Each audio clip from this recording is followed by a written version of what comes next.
Bueno, muy buenas tardes. Mi nombre es Hilda Escobar, soy diseñadora industrial de la Javeriana.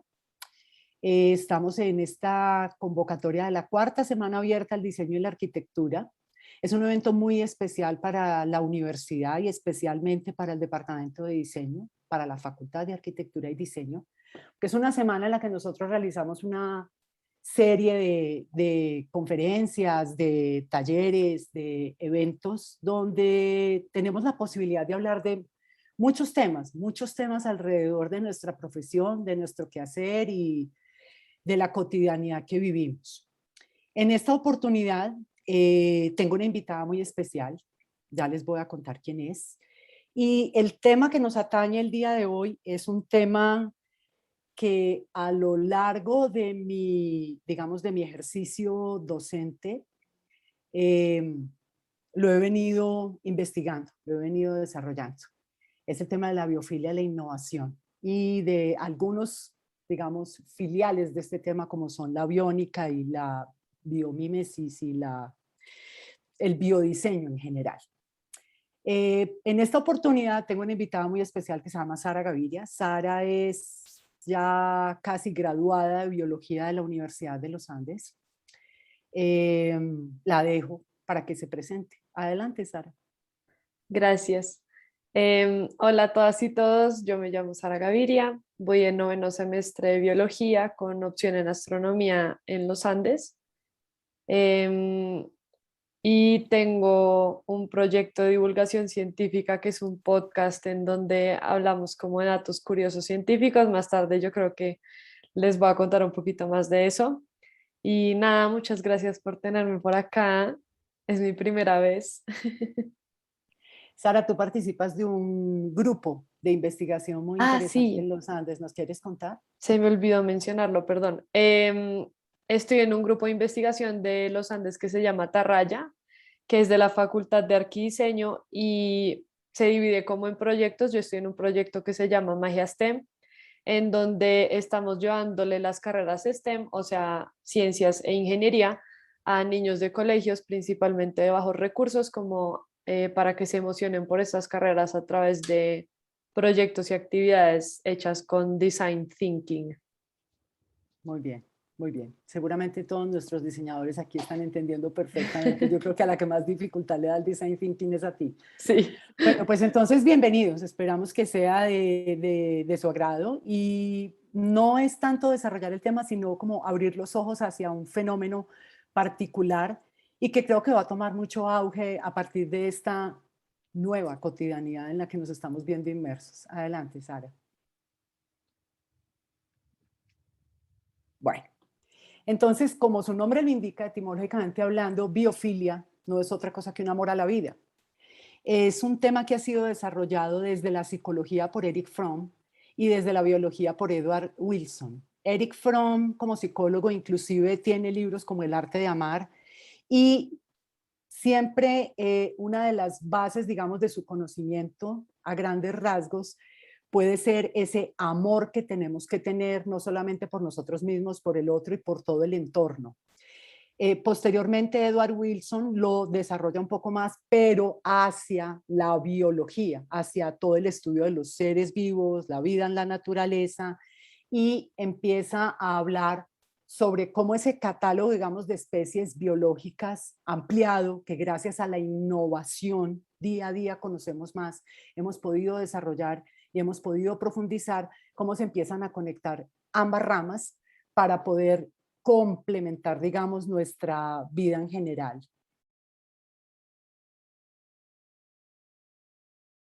Bueno, la hipótesis de la biofilia propone que la mayoría de los seres humanos tenemos una afinidad por la naturaleza. Eso no es únicamente afinidad, sino que nosotros, como un elemento más dentro de todo el sistema, obviamente nos sentimos conectados, somos partes, somos un subsistema dentro de todo el sistema. Y esa conexión obligatoria nos define. Nosotros necesitamos la conexión con la naturaleza tanto para nuestra salud física como mental. La idea de todo esto y relacionarla con el diseño es que a partir del diseño biofílico podemos intervenir sistemas sociales, edificaciones, toda la parte arquitectónica, el entorno estético, desarrollo de productos.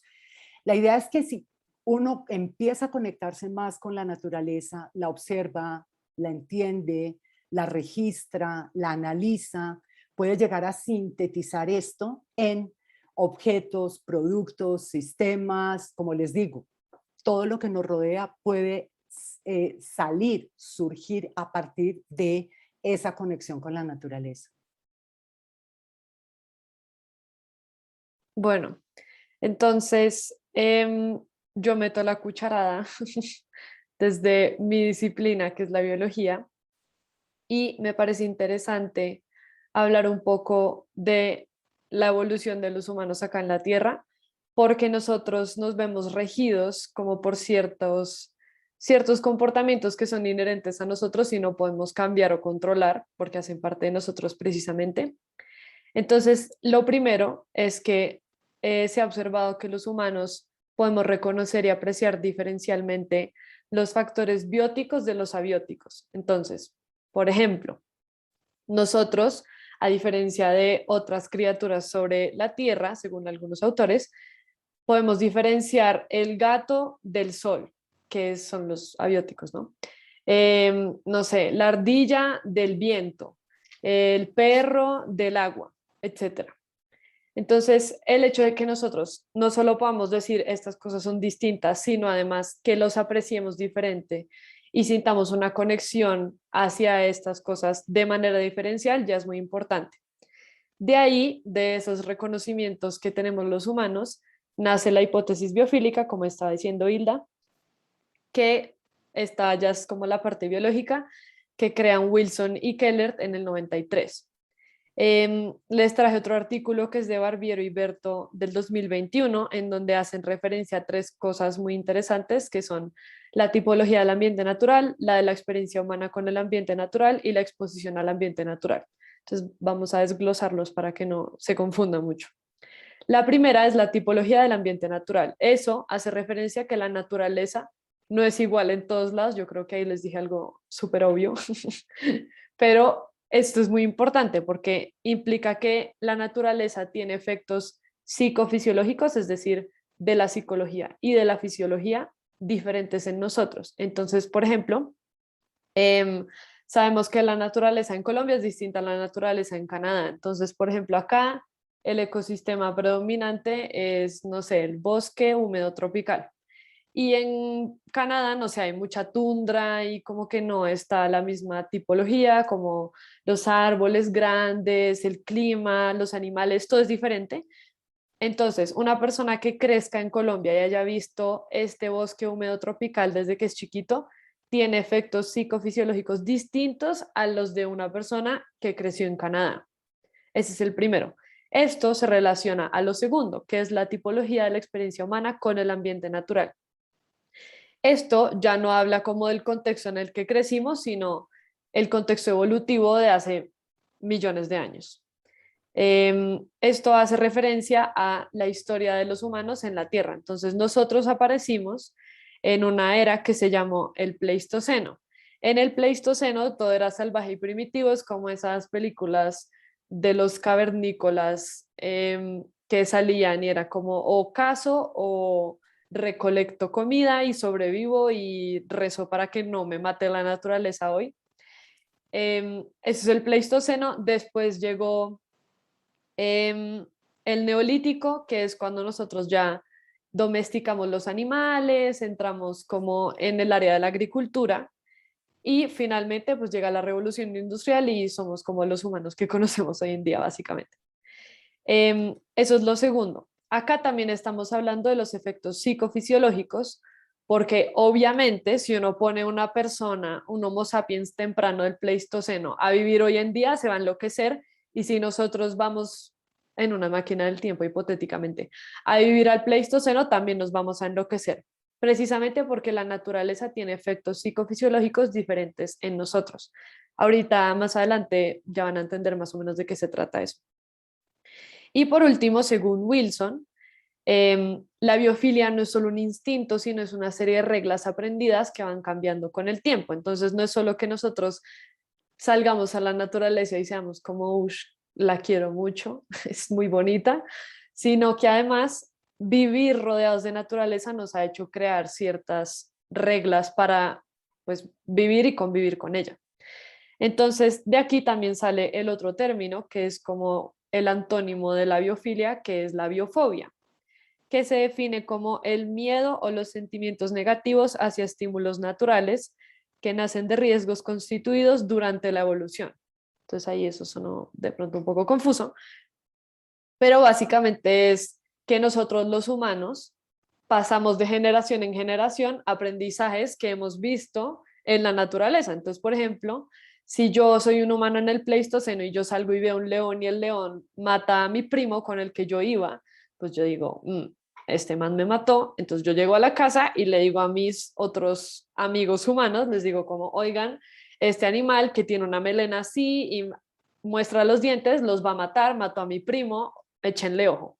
Eso pasa de generación en generación y así uno va aprendiendo a qué tenerle miedo, a qué tenerle biofobia o a qué querer, a qué sentir biofilia. Entonces, ya explicando un poquito más lo que estaba diciendo, un poco confuso de ahorita, están otra vez las tres etapas como de nuestra existencia sobre la Tierra. Como pueden ver, la mayoría, que es aproximadamente el 95% de nuestra existencia en la Tierra como Homo sapiens, se desarrolló en el Pleistoceno. Menos del 5% se desarrolló en el Neolítico, que era la parte de la agricultura y ya cuando domesticamos animales, y menos del 0,1% en la revolución industrial, o sea, el mundo como lo conocemos hoy en día, que es así súper moderno y tecnológico, y hay llamadas de Zoom en pandemias. Em, entonces, este pie chart lo quise hacer para que ustedes vieran cómo en nuestra escala evolutiva, ustedes saben que nosotros tenemos unos genes y los genes no solo determinan cómo nos vemos físicamente, sino también cómo nos comportamos en nuestro entorno. Eso es algo que nosotros no podemos cambiar. O sea, yo hoy no puedo decir voy a cambiar mis genes para tener los ojos azules, no puedo hacer eso.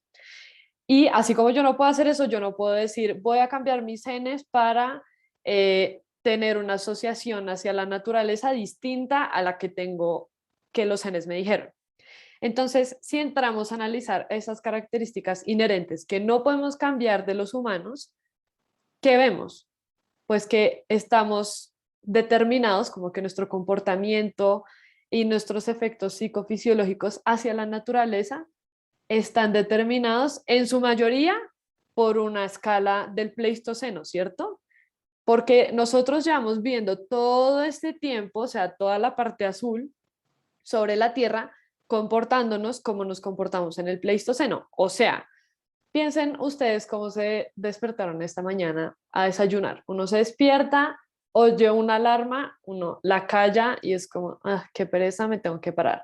Uno va, abre una nevera, saca, no sé lo que ustedes desayunen, cualquier cosa, lo cocinan, se lo comen y ya, no pasó nada. El desayuno para nosotros hoy en día es algo muy poco como importante, no nos pasa nada, o sea, estamos bien de salud, no pasa nada. En cambio, imagínense un ser humano en el Pleistoceno yendo a buscar el desayuno. ¿Cómo se despierta? Se despierta oyendo los pajaritos y porque la luz le está pegando en la cara, o sea, se despertaba mucho más temprano que nosotros, que tenemos blackouts y cortinas y cosas. Em, Se paraban, no en una cama, sino probablemente en un contexto muy incómodo, salían a sobrevivir, a buscar desayunos, se sabían, no sé, qué frutas podían comer, de qué árboles, cuáles no, de pronto con qué animales meterse, con cuáles no. Entonces nosotros tenemos como esas reglas que les estaba hablando de que la biofilia no es solo un instinto, sino una serie de reglas. Nosotros esas reglas todavía las tenemos metidas en el chip porque la vida como la conocemos hoy en día ha sido hace nada. Creo que la revolución industrial fue como en 1700, o sea, calculen, hace muy poquito tiempo. Que esto me lleva a lo siguiente, y es, no, devolvámonos otra vez, y es quiero que piensen, ah, no, ¿por qué no me puedo devolver? Ya, perdón, les spoileé mucho de la presentación en eso. Quiero que piensen Esto me va a llevar a algo interesante, a una serie de datos curiosos, pero quiero que me digan a qué criaturas del mundo natural hoy en día ustedes les tienen empatía, miedo e indiferencia. Yo les voy a anotar para que no se me olviden. Pueden escribir por el chat, pueden abrir el micrófono, lo que sea. Empecemos por empatía. ¿A qué criaturas del mundo hoy en día del planeta que compartimos les tienen empatía? A los perros. A los perros. Listo, voy a anotar. Perros. Ahí Sí, alguien está más- escribiendo por el chat. Yo te Ballenas, confirmo en monos. el chat. Gatos dijeron también. Gatos. Yo digo vaca. Empatía a las ratas. Pero indiferencia, No. ¿eso es antipatía o le antipatía. tiene miedo? Osos. Antipatía a las ratas, dice. Empatía a los osos, Ok. a las vacas, yo. Vacas. Y gallinas. Vacas y gallinas. Ok. Listo. Delfines. Delfines. Ok, entonces ahora díganme a qué criaturas les tienen indiferencia. Como, o sea, Yo al ornitorrinco, ni siquiera lo conozco. ok, al ornitorrinco. María Camila dice a las cucarachas. Cucarachas. Mosquitos. Eso siempre lo dicen. Mosquitos. Lombrices. Lombrices. Ok, entonces ahora quiero que me digan a los que le tienen miedo. Yo a las ratas. Ratas. Serpientes. Serpientes, como por 3. Y Fernando dice a los A hombres. los hombres, de acuerdo. A los Cocodrilos. insectos. Insectos en general. murciélagos. Sí. Cocodrilos. Tiburones. Tiburones, estas murciélagos. respuestas están súper interesantes. Escribí muy mal tiburones en este papel. Bueno, listo. Muchas gracias por participar muchas veces. Me encantan las respuestas tan variadas. Bueno, esto, o sea, obviamente van a ver que lo que les voy a decir no se cumple porque dijeron respuestas muy variadas, pero lo primero que quiero que noten es que nadie dijo una planta. ¿Por qué nadie dijo una planta? Yo les dije criaturas y las plantas están vivas. Nadie me dijo que le tenía amor o empatía a un eucalipto o no sé, a un roble. Nadie dijo que le tenía indiferencia a un helecho. Nadie dijo que le tenía miedo. Obviamente uno no le tiene miedo a una planta, pero eso es lo primero que quiero que se den cuenta, que nadie dijo plantas. Lo segundo, entremos a la categoría de empatía. Dijeron perros, ballenas, monos, gatos, osos, vacas y delfines. ¿Qué tienen todos esos en común? ¿Alguien sabe? Pueden No, decirlo. yo no puedo contestar, no se vale porque yo me sé la respuesta. Yo creería que es porque son animales que son maltratados de muchas formas. Ah, es ¿Mamíferos? cierto. Sí, son mamíferos diría- también. Que es porque tienen una relación muy cercana a los seres humanos. Sí, de acuerdo. 3, todas verdaderas. Entonces, nuestra empatía por estos animales radica en que son mamíferos. ¿Qué tienen los mamíferos? Los mamíferos evolutivamente todos tenemos músculos en la cara. ¿Eso qué quiere decir? Que podemos hacer así o así o así para estar bravos. Entonces, si uno ve una rana, por ejemplo, la rana siempre está seria. Ella no puede subir las cejas, ella no puede abrir los ojos, ella no puede hacer así. No. Entonces uno ve a una rana y uno de pronto no siente una conexión con ella porque uno es como pues, no sé si está feliz, triste, brava o qué le pasó, está casual ahí parada. Pero, por ejemplo, los perros, las ballenas, los monos, los gatos, los osos, las vacas y los delfines, todos nos pueden mostrar expresiones, ¿no? Además, casualmente, también pusieron animales que en un contexto social, o sea, que los humanos consideramos inteligentes. Por ejemplo, los delfines, los monos, también han dicho que las vacas son como el animal doméstico más inteligente. Sentimos empatía a estos animales porque primero que todo los vemos todo el día en documentales y en la televisión. Segundo que todo hacen películas diciendo que son súper inteligentes y que tienen un cerebro gigante. Y tercero, lo que estaba diciendo Camila, que son maltratados y nosotros les tenemos pesar porque sentimos lo que ellos nos muestran en su mirada cuando, no sé, uno va a comerse una vaca y muestran esos videos en PETA, que es como la vaca siendo matada, horrible, uno ve la mirada y uno es como esa vaca tiene miedo de morir, yo siento empatía con esta vaca. Este es el primer dato curioso. Ahora entremos a los animales que dijeron que les tenían indiferencia, que son rata, ornitorrinco, cucarachas, mosquitos y lombrices.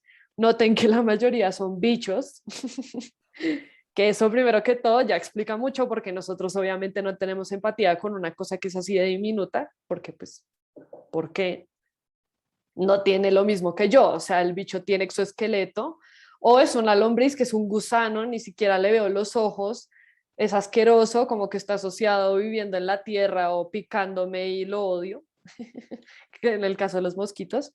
En el caso del ornitorrinco, por ejemplo, yo creo que Hilda lo dijo porque nunca lo ha visto y porque esas cosas viven en Australia. Nunca vas a encontrarte con un ornitorrinco en tu vida, a menos que vayas a Australia. Eso también está relacionado con los efectos psicofisiológicos del contexto donde vivimos. ¿Se acuerdan lo que les mostré en esta diapositiva? La tipología del ambiente natural. La tipología del ambiente natural ha hecho que Hilda diga, pues yo vivo en un lugar rodeado de vacas, micos, perros y gatos, entonces estos me van a caer mejor que un ornitorrinco que yo nunca lo he visto en mi vida y yo no sé esa cosa qué es.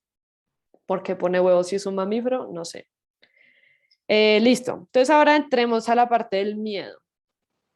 Dijeron ratas, otra vez, serpiente, hombre, insecto, cocodrilo y tiburones.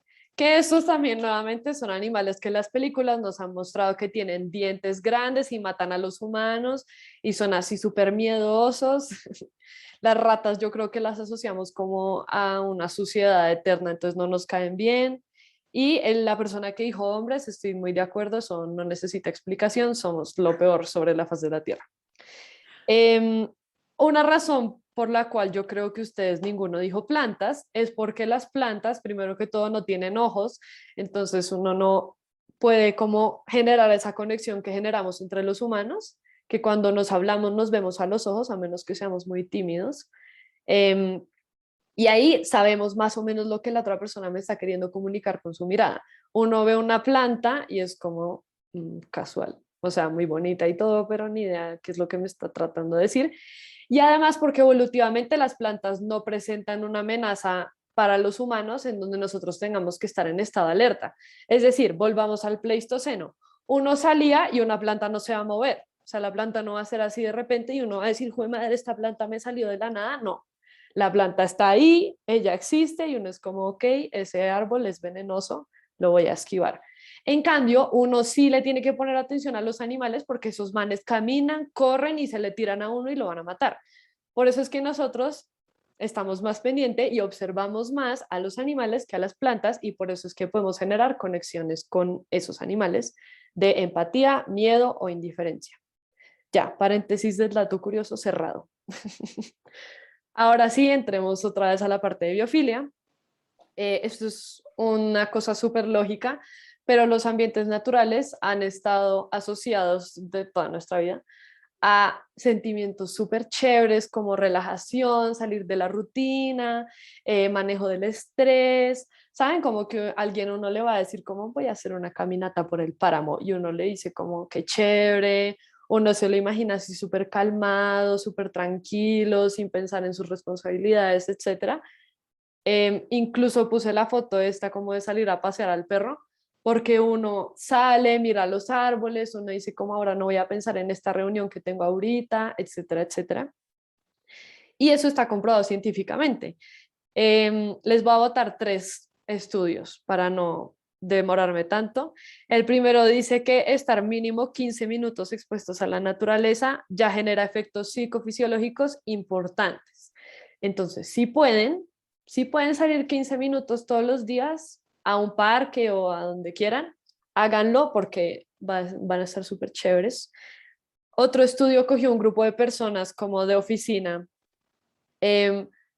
y a unos los sacó mínimo 2 horas a la semana a la naturaleza y a otros les dijo, no, ustedes quédense encerrados en la oficina, lo siento. Y luego compararon los 2 grupos y se dieron cuenta que las personas que habían salido a la naturaleza estaban mucho mejor en niveles de salud física y de tranquilidad mental. Eso lo miden con hormonas, con exámenes de yo no sé qué cosas, ustedes saben ahí, cosas de médicos, yo no sé. Y el último estudio, que es mi favorito, fue en un hospital y se dio cuenta que las personas, o sea, los pacientes que estaban en recuperación en una habitación que daba la ventana a un parque o a unos árboles o algo similar, se recuperaban mejor y se sentían como más optimistas en su recuperación, como de sí, yo voy a estar bien, voy a volver a estar con mi familia, volver al trabajo, etcétera, que los que tenían una ventana, o primero que no tenían ventana, o que a una ventana a otras camillas o a enfermeras o a la parte interior del hospital. Entonces, es un hecho que nosotros amamos a la naturaleza nos ama de vuelta y necesitamos de ella para sentirnos mejor. Ahora, si uno busca biofilia en Google, le van a salir fotos así, súper lindas. Yo creo que todos vemos estas fotos y quedamos como lo máximo. Yo quiero trabajar en esas oficinas rodeados de naturaleza, pero lo que queremos traerles Hilda y yo el día de hoy, ella lo va a explicar mejor que yo, es que la biofilia no es solo poner una planta en una oficina y uno ya, excelente, me siento que mi vida cambió. No, esto es como una forma muy facilista de decir biofilia porque es literalmente meter un árbol a una oficina, pero nosotros queremos invitarlos a que ustedes nos saquen de la rutina, ¿saben? Como a uno el médico le dice, usted tiene que hacer mínimo, esto me lo estoy inventando, yo no sé si es verdad, mínimo media hora de ejercicio todos los días para que esté en óptimas condiciones y uno le dice al médico, gracias médico, y uno va a la casa y uno dice, no le voy a hacer caso porque yo no tengo tiempo, tengo que trabajar mucho y no voy a salir a trotar media hora todos los días porque no quiero y no tengo tiempo. Totalmente comprensible, yo no lo voy a hacer, ustedes no lo van a hacer, esa es la verdad. Entonces, si uno médico le dice, tiene que ir a caminar mínimo 15 minutos todos los días al parque, uno también le va a decir, no, señor, no tengo tiempo para hacer eso. Pero ¿qué pueden hacer los diseñadores? Los diseñadores pueden traer la biofilia a la casa para que uno pueda hacer cosas mientras trabaja. ¿Saben cómo esas? Yo no sé si han visto esto, pero en televentas venden como una caminadora que uno puede como ir caminando mientras trabaja en un computador, es como una caminadora con un escritorio. Entonces la propaganda es como, haz ejercicio sin salir de tu casa ni de tu trabajo. Hagan eso ustedes como diseñadores, pero relacionando la biofilia, o sea, háganos estar en contacto con la naturaleza, con productos asociados a la naturaleza, que nosotros nos haga sentir bien sin tener que salir de la oficina, de la casa, etcétera, y que no sea solo poner una mata en el cuarto como de lo que soy culpable en este momento. Entonces, ahora sí, Hilda, explícanos mejor de qué se trata esto. Ok. Hay un momento que me cambió. Ya, listo. Como les decía Sara, a ver, aplicar principios biológicos no es únicamente traer y abrazar un árbol, poner 3 matas y tener una pecerita pequeña con 4 pescaditos. Esto va muchísimo más allá. Y esto tiene unos antecedentes que son bien importantes y bien interesantes, porque todo empieza desde Leonardo da Vinci. Leonardo da Vinci estudia organismos, estudia el cuerpo humano, estudia, por ejemplo, el murciélago, a fin de tratar de entender cómo es la morfología, el funcionamiento y la estructura para llevarlo a una máquina voladora. Entonces, no es una ciencia nueva, no es un estudio nuevo, es una cosa que se viene aplicando hace muchísimos años. De hecho, como, digamos, como filiales de la biofilia, aparecen en el campo del diseño, de la ingeniería, de la innovación, cosas como, por ejemplo, la biónica. A finales de los años 70 en Estados Unidos se empiezan a desarrollar este tipo de estudios, de análisis y de investigaciones para llevarlos a la electrónica. Aparece de la mano con la cibernética a fin de lograr desarrollar estas primeras computadoras con este funcionamiento artificial, pero de inteligencia artificial. En Italia, específicamente, uno ve, por ejemplo, que son enamorados de la morfología de la naturaleza y la llevan a los productos de uso cotidiano, porque entienden que la relación es mucho más armónica, es mucho más de natural a natural, de humano a un producto que tenga una morfología mucho más amigable, más fluida, más bio. Entonces hay una conexión un poco más estrecha. Los rusos evidentemente están desde hace muchísimos años haciendo morfología más fisiología. ¿Qué les interesa? Llevar esa fisiología, esa morfología, pero a través de la abstracción de pequeños principios para poder hacer eficientemente procesos productivos y desarrollo de productos también. En Japón y en Francia, las aplicaciones más grandes de toda la parte bio han sido hacia las aplicaciones en la biomédica. Entonces es ahí como aparecen la biónica, la biomímesis y la biomímesis desarrollada por Otto Smith a partir de los años 50, 1950, ya entra a hacer unos análisis más profundos desde los materiales, el origen, la evolución, el crecimiento, la composición, la forma, cómo interactúa, cuáles son las funciones específicas que debe cumplir para poder llegar al desarrollo de productos, procesos tecnológicos, etcétera, etcétera. Un ejemplo típico podría ser el velcro, ¿no? Entonces es aquí cuando los análogos naturales empiezan a estar en tres patrones de diseño biofílico principalmente. Una son las formas y los patrones biomórficos, que son esas referencias que ustedes ven en la naturaleza, pero las llevan al objeto artificial, a fin de empezar a conectar la parte natural con el entorno artificial que nosotros habitamos. Yo particularmente no quiero criticar a Libertini, pero a mí me parece que la tetera del agua no tenía nada que ver. Yo hubiera hecho más bien un recipiente de miel, pero bueno, él su principio y sus razones tendrá.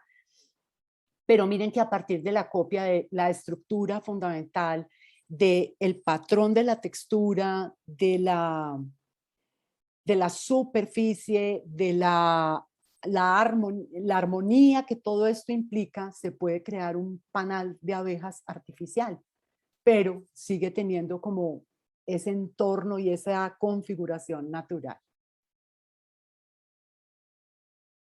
Otra parte es la conexión material con la naturaleza. Yo aquí vuelvo y critico, porque no es únicamente poner recipientes con planticas en el entorno que nosotros habitamos, sino como materiales, elementos de esa naturaleza, a través de un procesamiento nos empiezan a reflejar a nosotros elementos de esa parte eco, de todo ese ecosistema al cual nosotros pertenecemos, pero para traerla a nuestro entorno artificial. ¿Por qué lo critico? Porque no es únicamente para mí la mesita muy bonita, pero es como volver a poner una planta o una pecera en la casa, cuando los diseñadores podemos ir muchísimo más allá, muchísimo más profundo el análisis, la síntesis y el desarrollo que podemos llegar a lograr teniendo base como la naturaleza para poderlo adaptar a nuestro entorno cotidiano. Y el último es la complejidad y el orden. ¿Cómo podemos desarrollar a partir de la información sensorial elementos que traemos de la naturaleza, traerlos a nuestra cotidianidad objetual, a nuestro entorno artificial? Estamos acostumbrados a vivir en estas cajas de concreto, rodeados de una cantidad de utilidades y de objetos que, como decía Sara al principio, abro la nevera, le doy on a un interruptor, todo lo tenemos solucionado, pero dentro de nuestra comodidad. Pero ¿qué pasa? Nos hemos ido alejando totalmente de ese ecosistema, de ese ambiente, y ese ambiente tiene la mayoría de las respuestas que nosotros necesitamos para solucionar los problemas. Pero esa separación lo que ha hecho es dividirnos y atacar ese sistema natural. Cada vez lo envenenamos más, cada vez lo contaminamos más.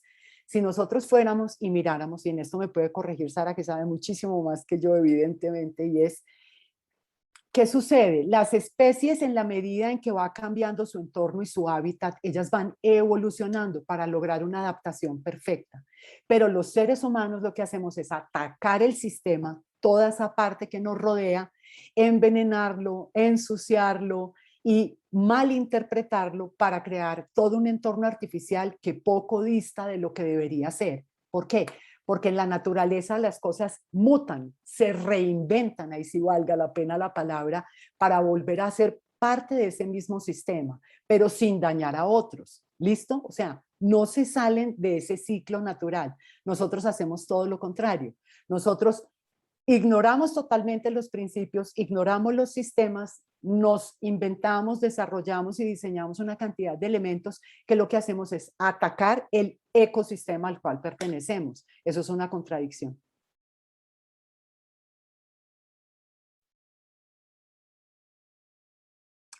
Ok, entonces, para que vayamos concluyendo un poquito. La biofilia, ¿qué aporta? Digamos, en el entorno, no únicamente los animales, el perro o el gato que convive conmigo, o las gallinas o la vaca que yo pueda tener, no sé, en mi finca, en mi pedacito, contribuyen a la salud física, sino que también las plantas no solamente contribuyen a lo que yo visualmente, a la sensación, a esa gratificación que puedo sentir alrededor de la contemplación, sino que además mejoran la calidad del aire, disminuyen la presión arterial, nos ayudan a mejorar o sea, a minimizar las enfermedades respiratorias y a ser susceptibles a esa cantidad de alérgenos que hay en el ambiente. Entonces, mejora la salud física, mejora la salud mental y la productividad, porque cuando yo empiezo a aplicar los principios biofílicos, empiezo a tener mucha más conexión, empiezo a relacionarme de una manera correcta y adecuada, no solamente estoy mejorando mi entorno de trabajo, sino que también estoy reduciendo el estrés, me vuelvo más proactivo. Evidentemente esto repercute en mi nivel de creatividad y de rendimiento laboral. Ok.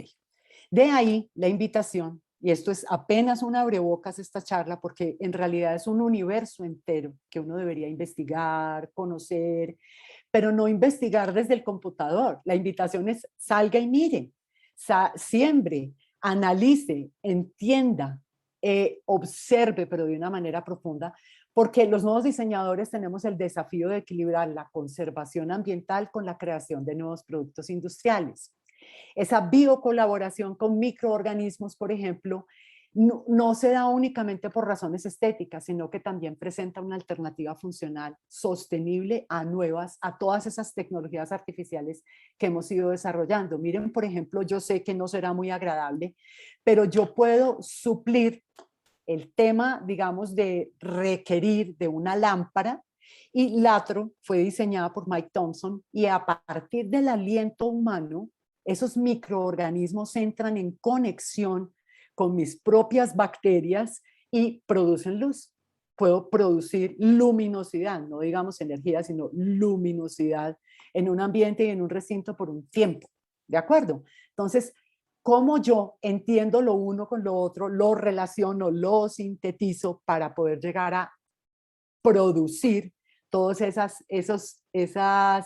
a partir de la observación de la naturaleza, una cantidad de productos para la cotidianidad que podrían ir mucho más acorde con lo que en realidad somos, que somos un ecosistema? Bueno, listo. Entonces, les quisimos traer un poco más de ejemplos de cómo nosotras creemos que está bien aplicada la biofilia. Em, este primer ejemplo es muy chévere porque es unos organismos, bueno, unos microorganismos que se llaman las diatomeas, que son como los bichitos que salen borrosos. Las diatomeas, para explicarles primero, son unas algas unicelulares que hacen parte del fitoplancton del mar. Entonces, otro dato curioso es que a los árboles se les da mucho el crédito como de que hacen la fotosíntesis y como que procesan todo ese dióxido de carbono horrible que nosotros los humanos producimos. Mm, pero las diatomeas son las encargadas de hacer la fotosíntesis en verdad como de una porción muy grande del dióxido de carbono que nosotros producimos y no se les da el crédito. Em, Son unas algas unicelulares, eso quiere decir que es una sola célula, o sea, son súper enanitas y hay más de 20.000 especies. Entonces, estos solo son como algunos ejemplos muy poquitos de las formas de las diatomeas y es muy chévere porque los arquitectos y los diseñadores una vez vieron estos bichos que para un biólogo es como súper pan de cada día, se fascinaron y dijeron como, oiga, podemos usar estas figuras para modelarlas en 3D y hacer patrones y estructuras para cosas, ¿Para qué? No sé, para lo que sea. Pero es un ejemplo de uno cómo puede ver algo, inspirarse y hacer algo inspirado en eso que está muy chévere. Un segundo ejemplo es este zapato, que uno puede hacer más que zapatos, sino que estará como la foto más chévere, que son unas bacterias que crecen nanocelulosa. Esta nanocelulosa es más o menos, hagan de cuenta, como el equivalente a la seda como de la araña que la tejen, solo que está producida por bacterias, y una particularidad que tiene es que es 8 veces más fuerte que el acero, y desde que descubrieron esto, de que puede ser flexible y además muy fuerte, lo usan en chalecos antibalas. Es un material fuerte, liviano, elástico, etcétera, y yo me imagino que debe ser muy cómodo en un zapato, por si les interesa. Ahí les dejo el dato. Otro ejemplo son estos, como estos recipientes que son basados en un bioplástico, entonces obviamente uno puede coger este bioplástico y modelarlo en más cosas, no solo tiene que ser como en este ejemplo que hice materas, y es muy chévere porque cogen los desechos de comida de mar, como de restaurantes que trabajan comida de mar, y lo utilizan para hacer el bioplástico. Entonces, ¿esto cómo funciona? Porque la comida de mar, que son principalmente los crustáceos marinos, entonces hagan de cuenta langostinos, camarones, langostas, cangrejos, etcétera, todos estos tienen un caparazón que se llama un exoesqueleto. Ese exoesqueleto está hecho de una molécula que se llama la quitina, que también la tienen los hongos, y la quitina es extremadamente fuerte y pues hace que sea un bioplástico que se puede biodegradar. Entonces, esos vasos técnicamente están hechos de quitina. Ay, yo explico este, por favor, que me encanta. Esto es uno de los últimos desarrollos dentro del laboratorio de investigación de la casa Philips. Philips, como ustedes lo conocen, electrodomésticos y una cantidad de artefactos para la industria médica. Philips ha estado desarrollando últimamente un tipo de casa microbiana. ¿Cómo les parece que en esta casa microbiana ellos lo que quieren hacer es un circuito absolutamente eficiente donde empiezan a manejar las aguas residuales, la basura y el agua de desperdicio? O sea, por ejemplo, cuando uno abre la ducha, porque la que cae sobre el cuerpo es una parte, pero se desperdicia un montón. Entonces, Philips está interesado en este tipo de casa microbiana y lo que pretende es filtrar, procesar y reciclar a fin de tener un equilibrio completo de todos los subsistemas. Esto me parece la machera, lo máximo. Sí, como que es un sistema para todas las cosas que uno le sobran de la cocina, como los residuos orgánicos, el agua que uno desperdicia como lavando platos, todo eso lo reutiliza y lo usa para otras cosas en la casa. De Está muy acuerdo. chévere. Este es otro ejemplo muy bonito que es formas de teñir telas. Estas particularmente son usando hongos, pero también se pueden teñir con bacterias, y lo que uno hace es que, como ya les dije, por ejemplo, los hongos tienen la quitina, las bacterias y los hongos tienen unas biomoléculas que uno puede usar como unas sustancias catalizadoras, como lo es, por ejemplo, el amoníaco o el agua salada, y pues estos sueltan el pigmento y los dejan ahí plasmados en una tela y uno las puede lavar y ya como que se tiñeron por siempre. Eso es algo muy chévere porque no es solo como, ay, sí, tiñamos telas con hongos, que está muy bonito el concepto, sino porque también, ustedes saben, la industria del fast fashion es como de las peores cosas que tiene el planeta para la contaminación y todo el uso de residuos, porque no solo utilizan telas con, ¿cómo se llama eso? Con microplásticos, Polímeros, poliéster. polímeros, perdón, Ujú. polímeros, sino que además, fuera de que encima usan la tela, encima estampan con más microplásticos y con más polímeros. Entonces, estos materiales nunca se van a biodegradar o se demoran un montón de años, y además sueltan sustancias tóxicas cuando se disuelven en el agua que llegan a los ríos, a los mares, etcétera, y son súper problemáticos. Si uno usa telas naturales como algodón orgánico, etcétera, y lo tiñe con más cosas naturales, pues no puede salir nada mal. Este otro ejemplo es uno que a Isla de mí nos gusta mucho, que es una diseñadora holandesa que se llama Iris van Herpen.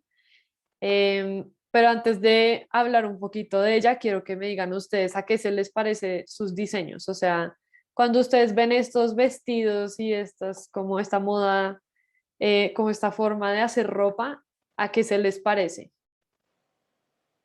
Pueden escribir por el chat, abrir el micrófono, lo que quieran. Que parecen gallinas, dice Fernando. Aves parecen gallinas, animales marinos Como corales. como Sí, muy corales, bien. Gabriela dice que medusas. medusas. Sí, muy bien, perfecto.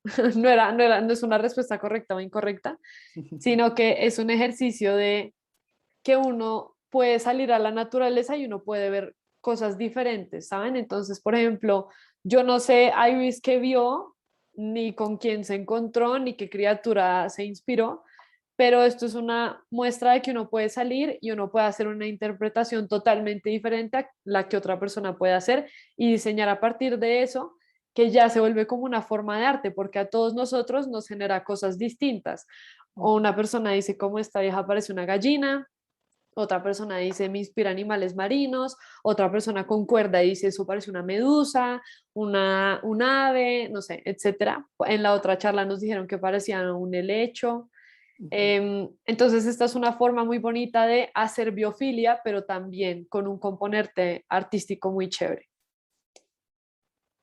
Y por último, trajimos a este otro señor que se llama Theo Jansen, que hace lo mismo que Iris, pero como en construcciones En arquitectónicas. estructuras, sí. Ah, bueno, otra curiosidad de Iris es que ella estudia arquitectura, por eso es que sus vestidos son como tan chéveres. Yo creo que por eso lo logra, porque sabe de arquitectura. Em, bueno, Theo Jansen claramente también sabe de arquitectura, pero yo creo que más que todo de física Y y de de mucho estructura. diseño. Ujú. Y él lo que hace es como recrear criaturas, pero él quería que andaran solas. Entonces, por ejemplo, este de la esquina inferior derecha parece un gusano, pero él lo pone pues en una playa donde hay mucho viento y les pone como estas carpas para que parezca caminando solo.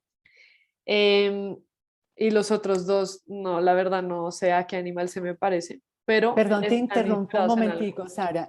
Imagínense el estudio de la estructura y de la morfología que tuvo que hacer este señor para lograr este movimiento del gusano, pero que además estuviera impulsado, propulsado por el viento para lograr el efecto. Ustedes imaginan cuántas horas de desarrollo tiene esto y si ustedes miran, es un efecto multiplicador porque él llega como a la síntesis de, digamos, del módulo mínimo y una vez multiplicado logra esa modularidad, pero además cinética porque va en movimiento. O sea, dinámica, perdón, dinámica porque está en movimiento. Entonces, pues, o sea, estos son horas y horas de observación y de estudio. Sí, exacto.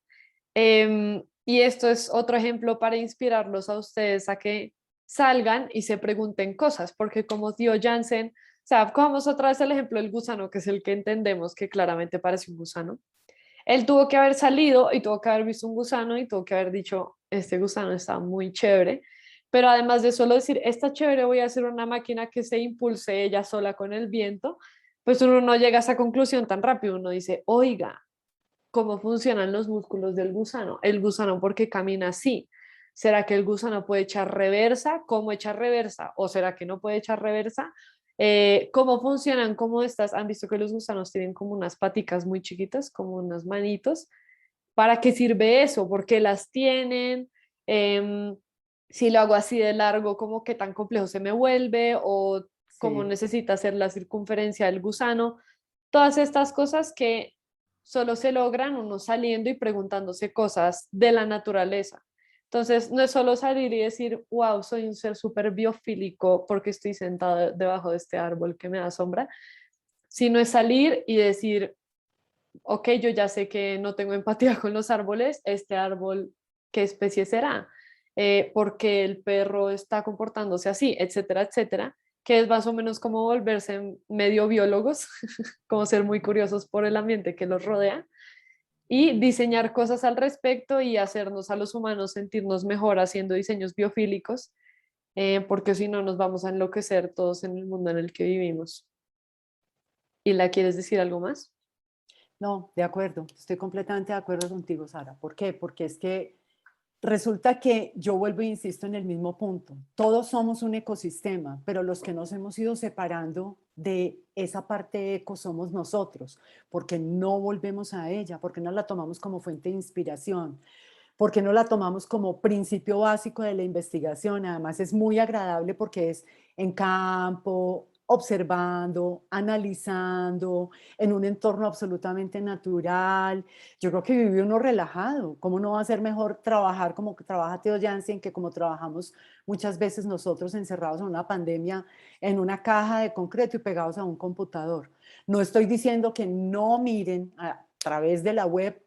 Nuevamente insisto, la tecnología y la innovación hoy por hoy son los mejores aliados porque a través de ellos se registran todos estos desarrollos. A través de Internet usted puede lograr muchísimas cosas, grandes cosas, pero no se quede únicamente ahí. Vaya, hágalo por su cuenta.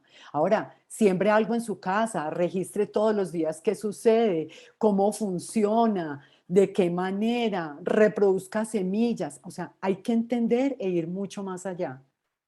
Sí, de acuerdo. Y ya para terminar, respecto a lo que estabas diciendo, el hecho también de que nosotros nos estemos generando esta desconexión con la naturaleza, estamos también desconectando a las otras especies, porque nos portamos mal y acabamos con sus ecosistemas, entonces no solo nosotros nos estamos autocastigando, encerrándonos en edificios en cajas de concreto, sino además estamos diciéndole a los otros animales y a las otras especies, jódanse con nosotros y todos nos vamos al carajo, literalmente.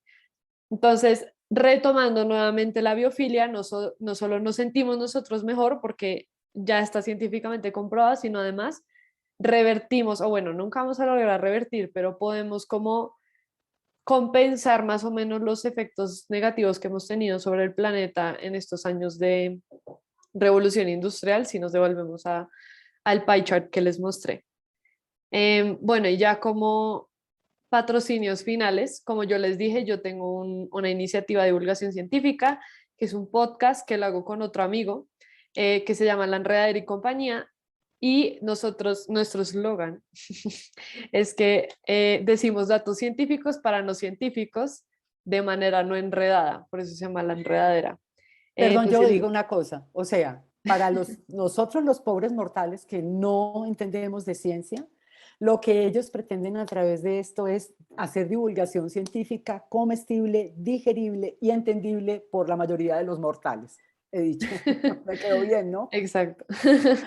De acuerdo. Y lo traigo a colación porque precisamente antes de estas charlas sacamos un episodio que lo hizo mi compañero que es graduado de psicología, entonces si quieren aprender un poquito más de toda la visión biológica y psicológica de la biofilia, él hace como un desglose mucho más chévere de este tema, que me parece muy chévere para complementar esta humilde charla. Y nada, muchas gracias a todos por venir, Muchísimas por gracias. invitarme. Ahora adelante, ¿alguien tiene alguna pregunta?